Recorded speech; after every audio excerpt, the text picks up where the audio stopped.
स्वागत है। मेरे सामने वीवो वॉच GT2 है और मैं इसकी अनबॉक्सिंग के साथ साथ घड़ी पर एक त्वरित नज़र डालूंगा, इसके विनिर्देशों, निर्माण गुणवत्ता को देखूंगा और साथ ही साथ अपने विचार और राय भी दूंगा।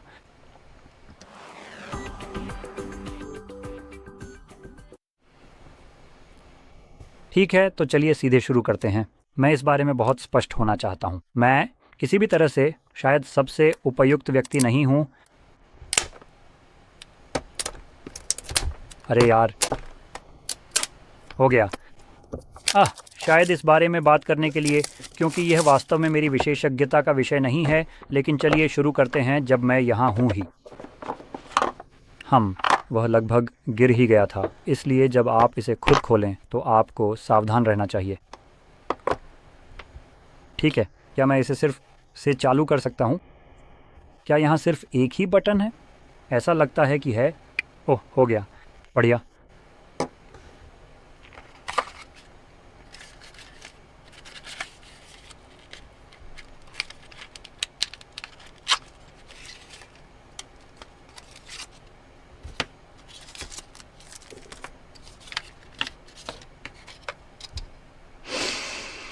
यार ये थोड़ा बेकार है, लेकिन जो भी हो। तो कुछ चीज़ें जो मुझे यहाँ पहले से ही थोड़ी परेशान करने वाली लग रही हैं, उनमें से पहली ये स्ट्रैप है। वैसे ये अच्छा महसूस होता है। ये काफ़ी मज़बूत है। ये मेरी पसंद से थोड़ा ज़्यादा खींचने वाला है। शायद हो गया, आप इस पे थोड़ी डिटेल देख सकते हैं। लेकिन जिस वजह से मुझे व्यक्तिगत रूप से ये पसंद नहीं है, वह यह है कि इसमें एक प्रोप्राइटरी क्लिपिंग मैकेनिज़्म का इस्तेमाल किया गया है। तो मेरा मतलब ये है कि इसमें यहाँ पर अजीब से छोटे लैच दिए गए हैं, बजाय इसके कि इसमें कोई सामान्य स्ट्रैप हो जैसा कि बाकी सभी घड़ियों में होता है, सिवाय उस टिपिकल, आप जानते हैं, एप्पल वॉच के, जिससे ऐसा लगता है कि ये प्रेरित हैं। ओह, कमाल है ये तो। बाप रे, इसका हैप्टिक फीडबैक बहुत ही शानदार है। ओह भाई, एकदम ज़बरदस्त महसूस हो रहा है। खैर, चलिए इन्हें क्लिप करते हैं, जो कि बहुत ही आसानी से लग जाते हैं। हो गया। तुम क्या कॉन्फ़िगर कर रहे हो? मैं तो बस इसी के साथ खेलता रह सकता हूँ। बाप रे, ये बहुत ही ज़बरदस्त महसूस हो रहा है। खैर, पता है क्या, मुझे इसे अभी के लिए अलग करने दो ताकि इसे संभालना थोड़ा आसान हो जाए। तो चलिए डिस्प्ले से शुरुआत करते हैं, जो आकार में 2 इंच से थोड़ा बड़ा है। एक घड़ी के हिसाब से यह वाकई काफ़ी बड़ा डिस्प्ले है। इसमें 432 गुणा 5 14 पिक्सल का रेजोल्यूशन भी है और यह 2400 निट्स की पीक ब्राइटनेस वाला एमोलेड डिस्प्ले है, जो कि काफ़ी ज़बरदस्त है। इसमें 324 पिक्सल प्रति इंच की डेंसिटी भी है। अब अगर मैं अपना छोटा सा मापने वाला टूल लूँ तो हम इसे चेक कर सकते हैं। तो यहाँ चौड़ाई के मामले में हम देख रहे हैं, खैर, 40 मिलीमीटर, जिसे खैर मानक माना जा सकता है। हालांकि ये वास्तव में काफ़ी बड़ा महसूस होता है, या चौड़ाई के मुकाबले कहीं बड़ा दिखता है, क्योंकि इसका डिज़ाइन थोड़ा वर्गाकार है। तो अगर हम कोने से कोने तक मापें तो ये थोड़ा अलग होगा, अगर मैं इसे सही से वहाँ लगा पाऊँ। हो गया। तो उस बिंदु पर हम 51 मिलीमीटर देख रहे हैं, और बस तुलना करने के लिए मेरी कलाई पर जो घड़ी है वह भी 40 मिलीमीटर की है। ये अगल बगल में है। तो आप देख सकते हैं, आकार के मामले में ये इस घड़ी को काफ़ी छोटा दिखाती है, और चौड़ाई के मामले में, विशेष रूप से एक तरफ से दूसरी तरफ, ये भी बिल्कुल 40 मिलीमीटर है। बस ये दिखाने के लिए।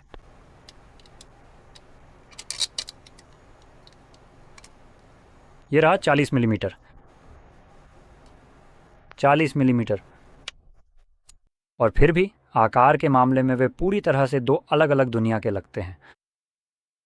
तो इस तरह की घड़ी चुनते समय इस बात का ध्यान रखें। यहाँ डिज़ाइन की वजह से यह आपकी कलाई पर थोड़ी बड़ी लगेगी, लेकिन इसकी वजह से आपको काफ़ी अच्छा डिस्प्ले मिलता है।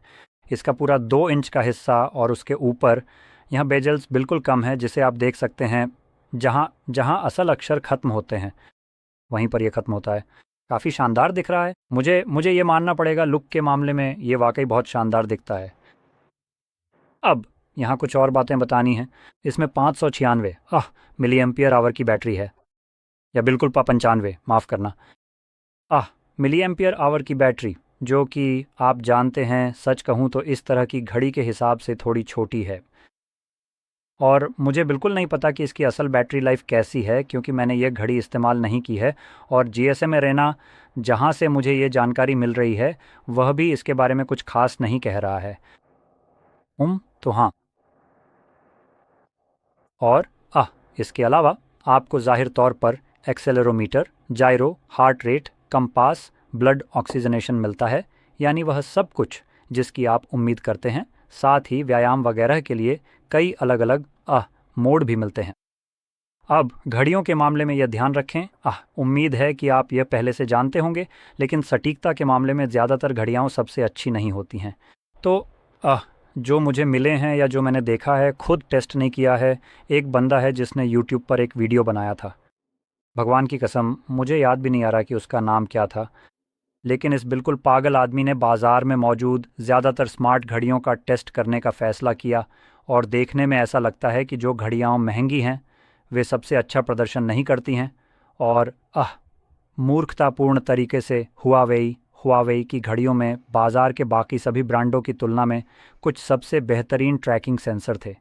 तो अगर आप कुछ ऐसा ढूंढ रहे हैं जो आपके कदम गिनने या आपके रक्त, ऑक्सीजन, हृदय गति आदि के मामले में बहुत सटीक हो, तो हुआवेई शायद देखने में सबसे अच्छा विकल्प होगा। लेकिन मैं आपको सलाह दूंगा कि आप खुद इसकी जांच कर लें ताकि आप सुनिश्चित हो सकें।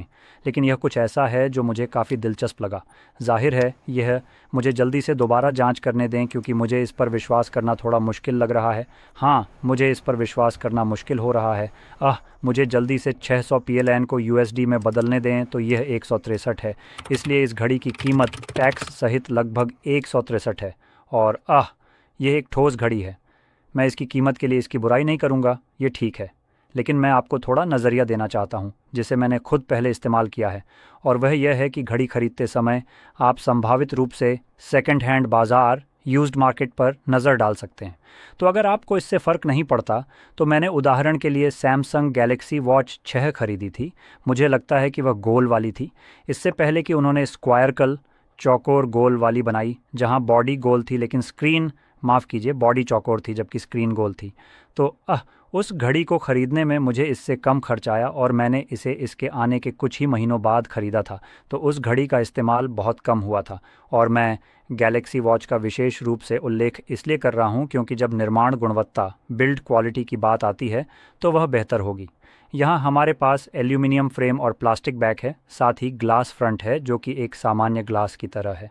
खैर, सैमसंग गैलेक्सी वॉच 6 जैसी किसी चीज़ में मुझे लगता है कि फिर से उसमें सामने की तरफ क्रिस्टल के रूप में नीलम सैफायर ग्लास है।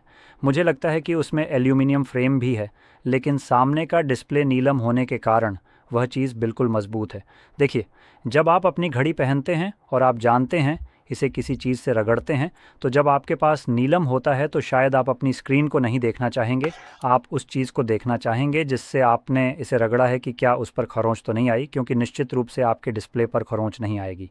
नीलम मूल रूप से वह है जो आप हर घड़ी पर देखना चाहेंगे, क्योंकि जब बात मजबूती की आती है तो यह बिल्कुल टैंक जैसी है। मैंने अपनी उस गैलेक्सी वॉच को कंक्रीट की दीवारों, दरवाज़ों के फ्रेम और अन्य चीज़ों से रगड़ा है, और मुझे पूरा यकीन है कि कंक्रीट की दीवारों को नुकसान पहुंचा, लेकिन घड़ी को निश्चित रूप से कुछ नहीं हुआ।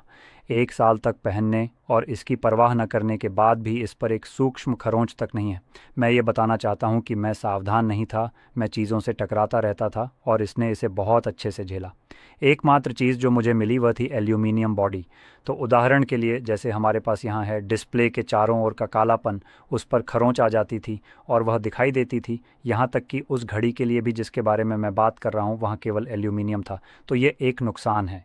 लेकिन डिस्प्ले जो वह चीज़ है जिसे आप देखने वाले हैं, और मुझे लगता है कि उस पर खरोंच आने की संभावना अधिक होती है, और आप नहीं चाहेंगे कि उस पर खरोंच आए, तो उस पर खरोंच नहीं आई। इसलिए मैं ये बता रहा हूँ कि आप सेकंड हैंड बाज़ार पर नज़र डाल सकते हैं, क्योंकि आप इससे भी सस्ती चीज़ पा सकते हैं, जबकि नीलम और बाकी सब चीज़ों के साथ बेहतर निर्माण गुणवत्ता प्राप्त कर सकते हैं। लेकिन किसी भी स्थिति में चुनाव स्पष्ट रूप से आपका है। यहाँ अच्छी चीज़ों में से एक है हैप्टिक फीडबैक, चौकोर डिज़ाइन। अगर आपको वह पसंद है तो ये बहुत अच्छा है और इसमें एक बहुत बड़ा डिस्प्ले है। ये वह चीज़ है जिसे मैं बताना चाहता हूँ। ये डिस्प्ले बिल्कुल विशाल है, तो इसे देखकर ऐसा लगता है कि आपको इसे नेविगेट करने में कोई समस्या नहीं होगी, जैसे कि आप इसे फ़ोन के रूप में इस्तेमाल करना चाहते हैं, जो कि यह ई सिम ESIM को सपोर्ट करता है अगर आप इसके साथ एक लेना चाहते हैं। तो अगर आप ई सिम वाली घड़ी लेते हैं तो आप इसे इस्तेमाल करके और अपने साथ फ़ोन न ले जाकर भी काम चला सकते हैं, क्योंकि यह 2 इंच का डिस्प्ले है।